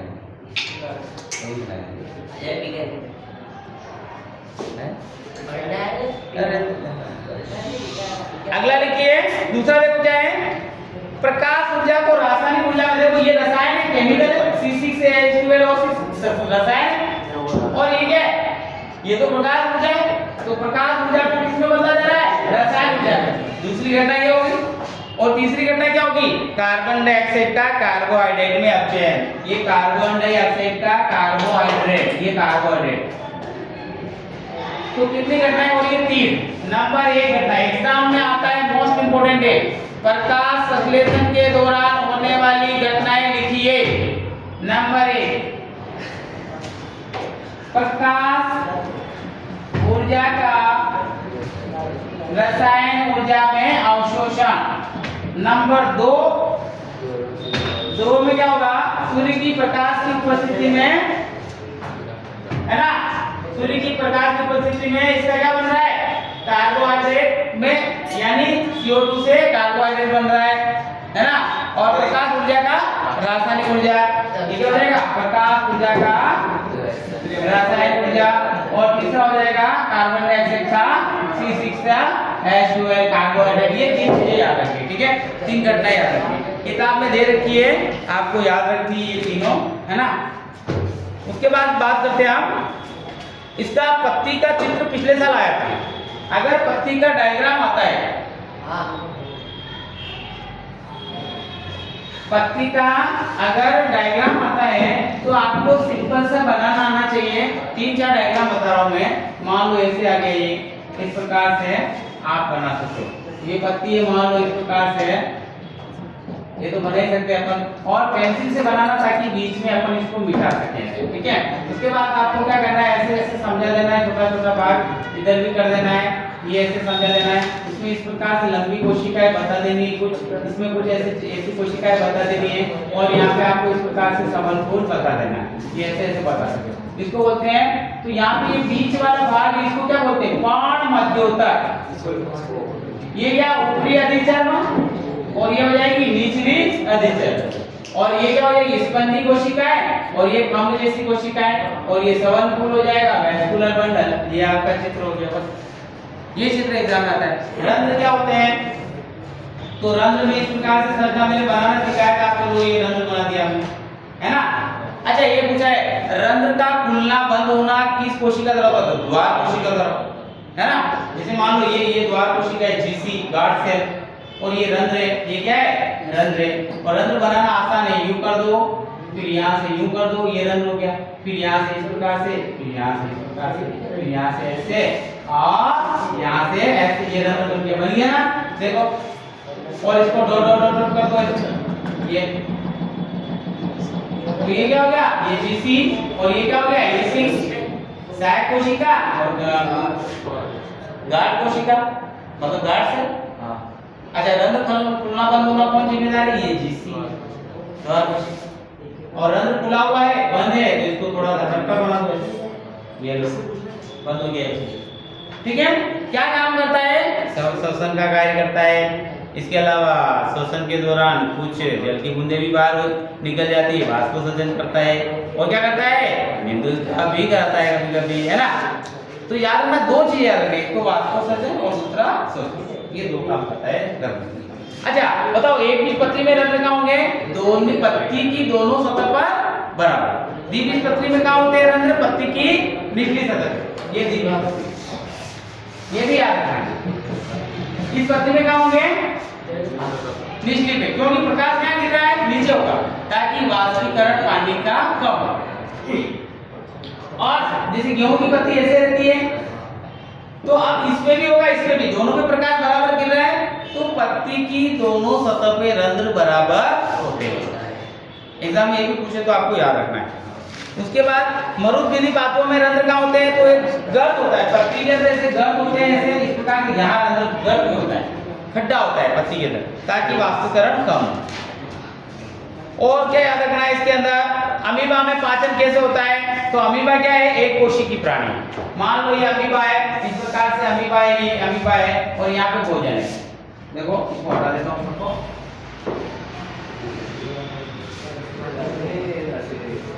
बात नहीं बेटा, जो बात कर रहा हूँ मैं कल क्लास में एंट्री नहीं दूंगा, मैं मेरी मर्जी से लगाई है। आपको कितनी बार करो, इसमें रिकॉर्डिंग हो रहा है सारा बेटा, जब तुम सुनोगे ना तो आपको आवाज आएगी जल्दी करने, दर्द करके कोई बच्चा सुनता है। तो ये अमीबा है, इसमें ये कूटपाद होते हैं, क्या होते हैं? तो ये जैसे भोजन है, तो ये भोजन के चारों तरफ कूटपादों को इसे फैलाता जाता है, और ये इस प्रकार से फैला देगा, यहाँ पे इस प्रकार से ये, और इस प्रकार से फैला देगा, धीरे धीरे भोजन को क्या कर लेगा, इस प्रकार से आप समझोगे कि ये इस प्रकार से ये ऐसे चेंज कर लेगा, भोजन अंदर ले लेगा, और फिर यहाँ से एक हो जाएगा, ये ऐसे हो जाएगा पूरा, और भोजन को अंतर्ग्रहण विधि द्वारा अंतर्ग्रहित कर लेता है। तो अमीबा में ये विधि होती है भोजन को अंदर लेने की, और उत्सर्जन की यही विधि है। उत्सर्जन में क्या होगा कि जैसे यहाँ कोई पदार्थ है और धीरे धीरे वो किनारे की ओर आएगा, और यहाँ से ये इस प्रकार से अलग कर देगा, और ये अवशिष्ट पदार्थ बाहर निकल जाएगा। सेम मेथड, एक कोशिकीय प्राणी है, तो अमीबा में कैसे होता है? तो आपको इस प्रकार से ये डायग्राम याद रखना है, ठीक है, ये वाला डायग्राम आपको याद रखना है, साथ ही आपको ये लिखना थोड़ा आना चाहिए। अच्छा, मनुष्य में पोषण कैसे होता है? तो मनुष्य में आपको याद रखना है कि मनुष्य में मुख गुहा द्वारा भोजन को ग्रहण किया जाता है ना, मुख गुहा के द्वारा भोजन को ग्रहण किया जाता है। तो आपको डायग्राम बनाना आना चाहिए, आपको सिंपल सा कुछ भी नहीं करना है, इस प्रकार से आपको यहाँ पे जाना है, यहाँ से भोजन को अंदर लिया जाता है, ये नासा मार्ग हो गया आपका, ये ग्रसनी हो गया इस प्रकार से, और ये आपका श्वास नली हो गया, और ये आपका आमाशय, यहाँ पे आमाशय हो गया। आमाशय के बाद अब ये छोटी आंत आ गई, देख लो ये छोटी आंत स्टार्ट हो गई है, छोटी आंत के बाद ये बड़ी आंत स्टार्ट हो गई, देख लो आप यहाँ से इस प्रकार से। ये आपको अच्छा डायग्राम बनाना है एग्जाम के अंदर, देखिए तो यहाँ पे आप देखोगे तो यहाँ पे ये क्या है? मुख द्वार है, मुख। अच्छा, मुख में पाचन किसका होता है? आपको पता है, यहाँ पे मुख में लाल ग्रंथियां पाई जाती है, किसका पाचन करती है? स्टार्च का पाचन करती है, माल्टोज में बदल देती है उसको। आपको एग्जाम में याद रखना है कि मुख गुहा में किसका पाचन होता है? स्टार्च का पाचन होता है। कौन करता है? टाइलिन। कौन करता है? टाइलिन। इसका दूसरा नाम क्या है? एमाइलेज। क्या नाम है इसका? एमाइलेज। मुख गुहा के अंदर। अच्छा, मुख गुहा में दांत होते हैं, कितने होते हैं? 32 दांत होते हैं, है ना? ये याद रखना है कि कौन-कौन से इंसिजर, कैनाइन, प्रीमोलर और मोलर, है ना? ये याद रखना है। ये कितने होते हैं? 4, 8, 4 और 12 हो गए 32। देख लो 8 से 12 और दो नीचे डबल होते हैं ना, तो 32 हो जाएंगे नीचे। तो आपको याद रखना हो तो आप ऐसे रख सकते हो, आई कैसे 21 23 21 और 23 बटा 2 1 3 2 5 6 7 8 8 8 16 into 2 32। ये ऐसे भी याद रखना। तो ये इंसिजर हो गया, ये कैनाइन, प्रीमोलर और मोलर। इंसिजर, कैनाइन, प्रीमोलर और मोलर हो गया। मोलर कितने होते हैं? 3 और 3 6 6 2 12, अभी मैंने 12 लिखे थे। अच्छा, प्रीमोलर कितने होते हैं? 2 और 2 4 4 और 8, तो 8 होते हैं। अच्छा, ये कैनाइन कितने होते हैं? तो एक इधर यानी 2 और 2 4 1 2 3 4। और ये इंसिजर कितने होते हैं? 2 सामने वाले ये और 2 नीचे वाले सामने वाले, तो 2 2 4 इंसिजर। इंसिजर क्या करते हैं? कुतरने का काम करते हैं, तोड़ने का। कैनाइन क्या करते हैं? चीर फाड़ने। यहाँ ये वाले दांत शेर में बड़े होते हैं, चीर फाड़। एकदम पूछ ले ये काम क्या काम करते हैं? चीर फाड़ने का। तो ये वाले क्या करते हैं? दांत चबाने का काम करते हैं, ये पीछे होते हैं, है ना? तो ये क्या करते हैं? कुतरने का, ये चीर फाड़ का, और ये चबाने का। ये भी आपको याद रखना है। अच्छा, भोजन उसके बाद कहाँ आ जाता है? देखो भोजन उसके बाद ग्रसनी में आ जाता है, ये ग्रसनी में आ जाएगा। यहाँ पे क्या पाया जाता है, एपिग्लोटिस पाया जाता है, जो ये इसको गाली ढक्कन भी कहते हैं, श्वास नली में भोजन जाने से रोकता है। फिर भोजन आमाशय में आ जाएगा। आमाशय में क्या होगा, भोजन का एक अच्छा सा फेड बनाया जाएगा, यहाँ से एसीएल सीक्रेट होगा, पेप्सिन सीक्रेट होगा, ट्रिप्सिन होगा। ट्रिप्सिन ये क्या करते हैं, प्रोटीन का पाचन करते हैं। क्या करते हैं, प्रोटीन। एग्जाम में आएगा पेप्सिन किसका पाचन करता है, प्रोटीन का। एमिनो अम्ल भी कहते हैं ध्यान रखना इसको, प्रोटीन का। तो ट्रिप्सिन, पेप्सिन ये सब प्रोटीन का पाचन करते हैं। एसीएल क्या करता है, ट्रिप्सिन और पेप्सिन को एक्टिव करता है, वो निष्क्रिय रहते हैं। उसके बाद यहाँ पे भोजन कहाँ आ जाएगा, यहाँ अम्लीय माध्यम होता है, पीएच कितना होता है, 2 होता है, मैंने बता दिया आपको। छोटी आंत में आ जाएगा भोजन, छोटी आंत में अग्नाशय ग्रंथि से अग्नाशय रस इसमें मिलेगा। और यहाँ पे क्या होता है, लीवर होता है, तो लीवर से जो है यकृत जिसे हम कहते हैं, इससे जो है यकृत रस मिल जाएगा, लीवर, पित्ताशय ये सब मिलके यहाँ छोटी आंत में आता है। तो छोटी आंत का माध्यम कैसे होता है, क्षारीय। तो ये अच्छा, छोटी आंत में पचित भोजन का अवशोषण के साथ यहाँ पे डाइजेशन भी होता है, और बड़ी आंत में जल का अवशोषण होता है, ठीक है। और यहाँ पे कुछ अंगुलीनुमा उभार पाए जाते हैं, और इतना वर्णन आप कर सकते हो। गुदा द्वारा विष्ठा को भाग त्याग दिया जाता है। तो ये अपना सिंपल सा पाचन है। सर्वाधिक पाचन कहाँ होता है, ये पूछे तो छोटी आंत के पहले भाग में। सबसे कम पाचन कहाँ होता है, गहुआ में, सिर्फ विष्ठा का। आमाशय में क्या होता है, प्रोटीन का पाचन होता है। वसा का और बाकी आगे जो पदार्थ है उनका पाचन कहाँ होता है, छोटी आंत। ये आपको याद रखना है। उसके बाद हम बात करते हैं श्वसन। यहाँ पे आप देख सकते हो, इसके अंदर कुछ ग्लूकोज का विखंडन का पथ दे रखा है। ये वाला पथ देख लेना बेटा, ये वाला कि जैसे इसमें ग्लूकोज बन गया, इसमें क्या बन गया था, यहाँ ग्लूकोज, और ग्लूकोज का अवशोषण हो गया, ये ग्लूकोज C6H12। ये कहाँ चला जाएगा, कोशिका के अंदर चला जाएगा। कहाँ चला जाएगा, कोशिका के अंदर ये वाले पथ चलते हैं। देखो ये ग्लूकोज, कोशिका द्रव, फिर क्या क्या बन रहा है, पायरुविक अम्ल। तो कोशिका द्रव में क्या बनेगा, पायरुविक अम्ल। उसके बाद देखो फिर अलग अलग, फिर माइटोकॉन्ड्रिया में जाएगा कुछ, तो कुछ कहाँ जाएगा, कुछ कहाँ जाएगा। तो ये कहाँ जा रहा है, माइटोकॉन्ड्रिया में। कहाँ जा रहा है, माइटोकॉन्ड्रिया। ये कहाँ जा रहा है, पेशियों में।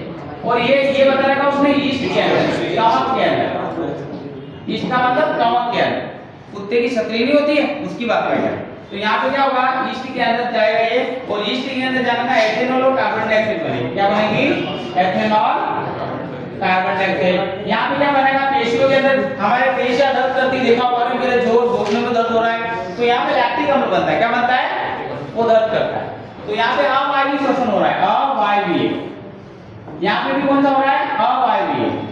और यहाँ पे कौन सा हो रहा है, वायवीय। ये भी जानना है, ये कौन सा हो रहा है, वायवीय, माइटोकॉन्ड्रिया। तो यहाँ पे क्या बनेगा, यहाँ कार्बन डाइऑक्साइड, जल, ऊर्जा, कार्बन डाइऑक्साइड, जल व ऊर्जा बनेगी। यहाँ पे क्या बनेगा, लैक्टिक अम्ल, लैक्टिक एसिड प्लस यहाँ पे ऊर्जा। और यहाँ पर भी ऊर्जा तो बनेगी, और लेकिन यहाँ पे क्या बनेगा, CO2 एथेनॉल। एथेनॉल का मतलब शराब। आप देखो पानी भरा हुआ है खेत में और फसल खड़ी है, तो वहाँ पे आपको शराब की खुशबू आएगी, वहाँ पे अवायवीय श्वसन हो रहा है, यही बात होता है। और ये अवायवीय ये क्या होता है, हमारी पेशियों में, पेशियां क्या होती बार बार काम कर रही है ऐसे, तो पेशियां घुटने वगैरह दर्द करते हैं बुढ़ापे में, क्योंकि लैक्टिक अम्ल ज्यादा बन जाता है तो दर्द करेगा, है। अब वायवीय श्वसन में क्या होगा, CO2 जल और ऊर्जा निकलती है, ये हमारे शरीर के अंदर होता है माइटोकॉन्ड्रिया के अंदर जनरली। तो आपको कौन सा पूछे वैसे बता देना, अपनी किताब में ये वाला डायग्राम दे रखा है, आपको रट लेना है इसको अच्छे से, और ये बहुत शानदार डायग्राम इसमें सब समझा रखा है, मैंने समझा दिया। उसके बाद हम बात करते हैं यहाँ पे मानव में श्वसन। तो श्वसन में क्या होगा, श्वसन में जानना है कि जो श्वसन के द्वारा गैस आप वायु अंदर लेते हो, इसी को हम समझा रहे थे। इसी में देखो ये वाला पाचन कर रहा है, ये मैं ले लेता हूँ, ये श्वसन लो, यहाँ पे 2 भाग कर देते हैं इसके, ये है ना। अब यहाँ पे क्या होते हैं, लंग्स पाए जाते हैं। क्या पाए जाते हैं यहाँ पे, ये लंग्स ऐसे लंग्स होते हैं, ठीक है, ये लंग्स है। अब लंग्स के अंदर जान रखना कि ये यहाँ पे और आगे जाके बढ़ जाता है, और लास्ट में जो इसकी पुपिका होती है, क्या होती है, पुपिका। तो इसको क्या बोलेंगे, इसको बोलेंगे ट्रेकिया, ये नासा मार्ग, नासा द्वार से, नासा मार्ग से होता हुआ, ग्रसनी से होता हुआ सांस कहाँ जाएगा? ट्रेकिया में जाएगा। ट्रेकिया से इसको बोलेंगे ब्रोंकास, इसको बोलेंगे प्राइमरी ब्रोंकास, सेकेंडरी मतलब द्वितीयक ब्रोंकास, और इसको बोलेंगे तृतीयक ब्रोंकास, इसको बोलेंगे कूपिका। क्या बोलेंगे इसको? कूपिका। तो एग्जाम में आता है कि मनुष्य में श्वसन तंत्र की संरचनात्मक व क्रियात्मक इकाई क्या होती है? कूपिकाएं। ठीक है, क्यों? क्योंकि ये काम करती है सारा। कूपिका होती है, धमनियां होती है, और धमनियां में क्या होता है? ऑक्सीजन मिल जाता है, क्योंकि धमनियों के अंदर क्या होता है? रक्त होता है, और रक्त के अंदर आरबीसी होती है, और आरबीसी के अंदर क्या होता है? हीमोग्लोबिन होता है, एचबी। हीमोग्लोबिन क्या होगा? ऑक्सीजन के साथ जुड़ जाएगा, ऑक्सीहीमोग्लोबिन बना देगा और रक्त में चलेगा और कोशिका में ले जाएगा। कहाँ ले जाएगा? यहाँ पे। भैया रक्त में ऑक्सीजन को कौन ले जा रहा है? वायु विश्लेषण हो रहा है, कहाँ कैसे जा रही है? वायु कैसे भी जा रही है, रक्त के माध्यम से वहां चली जाएगी माइटोकॉन्ड्रिया में, और वायु विश्लेषण हो जाएगा। अच्छा, माइटोकॉन्ड्रिया कहाँ होते हैं? हमारी सभी कोशिकाओं में होते हैं, है ना?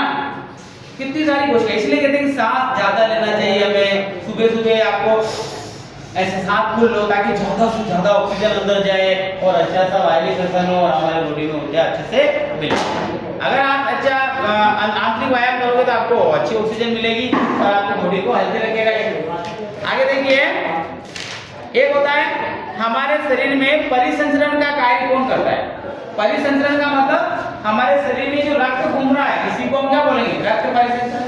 तो एग्जाम में आता है कि हमारे शरीर में रक्त परिसंचरण का काम कौन करता है? रक्त करता है। क्या करता है? ऑक्सीजन को अंदर ले जाता है और कार्बन डाइऑक्साइड को बाहर लाता है। ठीक है ना, ये इसका काम है। और यहाँ पे रक्त का परिसंचरण में पंपिंग का काम कौन करता है? हृदय करता है। कौन करता है? हृदय। हृदय ऐसे होता है, ये कितने चैम्बर होते हैं हृदय में? 4। और कितने चैम्बर होते हैं? 4। 2 आलिंगा, 2 नीले। यहाँ पे जाना, यहाँ पे, और ये आलिंग है, और ये भी क्या आलिंग है? यहाँ से फेफड़ों से आ रही है वायु, और यहाँ शरीर से इसमें आ रही है, यहाँ से यूं जाएगी, और यहाँ से कहाँ चली जाएगी? वापस लंग्स में चली जाएगी। ठीक है, और यहाँ से कहाँ जाएगी? शरीर में जाएगी। कहाँ जाएगी? शरीर में, शरीर में चलेगी। शरीर से वापस कहाँ जाएगी? यहाँ जाएगी। तो देखो, यहाँ से शरीर में जा रही है यूं, यहाँ से देखो, यहाँ से यूं आई, फिर यहाँ से लंग्स में चली गई, इस प्रकार से यहाँ आई, यहाँ से यूं आई, फिर ये शरीर में चली गई, और फिर वापस आ गई। तो पूरे शरीर में इस प्रकार से घूमती है। तो पूरे शरीर में घूमने के लिए इसको कितने बार हृदय में आना पड़ रहा है? 2 बार। एक बार तो यहाँ से लंग्स में गई, एक बार यहाँ से शरीर में गई। इसी को हम दोहरा रक्त परिसंचरण कहते हैं। एग्जाम में आता है दोहरा रक्त परिसंचरण क्या होता है? तो क्या लिखना है? मानव शरीर में रक्त को पूरे शरीर में घूमने के लिए 2 बार हृदय में आना पड़ता है। इसी को हम दोहरा रक्त परिसंचरण तंत्र कहते हैं। ये चित्र बना दो। इधर से कहाँ जा रहा है? फेफड़े में, यहाँ आ गया, फिर यहाँ से कहाँ जा रहा है? तो ये जानना है लेफ्ट वेंट्रिकल है ये, और यहाँ पे राइट वेंट्रिकल है, और यहाँ पे जानना है राइट आलिंग है और ये लेफ्ट आलिंग है। ये भी आपको ध्यान रखना है।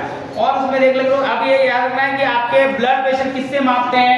ये भी दे रखा आपकी बुक के अंदर। ये दोहरा रक्त परिसंचरण तंत्र बता दिया मैंने, ये हृदय बता दिया। उसके बाद आप देखो ये क्या है, एग्जाम में डायरेक्ट पूछा जाएगा, ब्लड प्रेशर को किससे मापा जाता है? स्पेग्मोमेनोमीटर। किससे मापा जाएगा? स्पेग्मोमेनोमीटर। ठीक है। अच्छा, जो पल्स रेट मापी जाती है वो किसमें मापी जाती है? तो जानना, वो मापी जाती है आपके स्टेथोस्कोप, है ना? स्टेथोस्कोप होता है ना, कान में लगा होता है डॉक्टर के, और ये चेक करता है, वो ऐसे ऐसे ऐसा होता है, ये है ना? तो ये स्टेथोस्कोप है। स्पेग्मोमेनोमीटर जो इस प्रकार से जो लगा होता है ना, ये स्पेग्मोमेनोमीटर है ना? ये लगा होता है। तो ब्लड प्रेशर मापता है, तो जीपी मापता है। क्या मापता है? जीपी। कितना होता है? 80 mm ऑफ Hg से कितना होता है? 120 mm ऑफ Hg। ये सामान्य है भाई।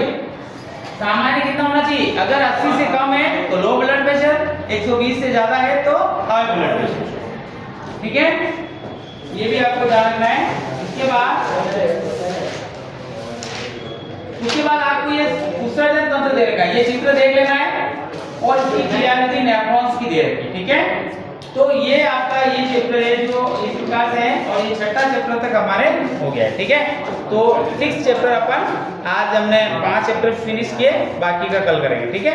तो ये आप थोड़ा सा क्लास में तैयारी के साथ आना, ओके ओके।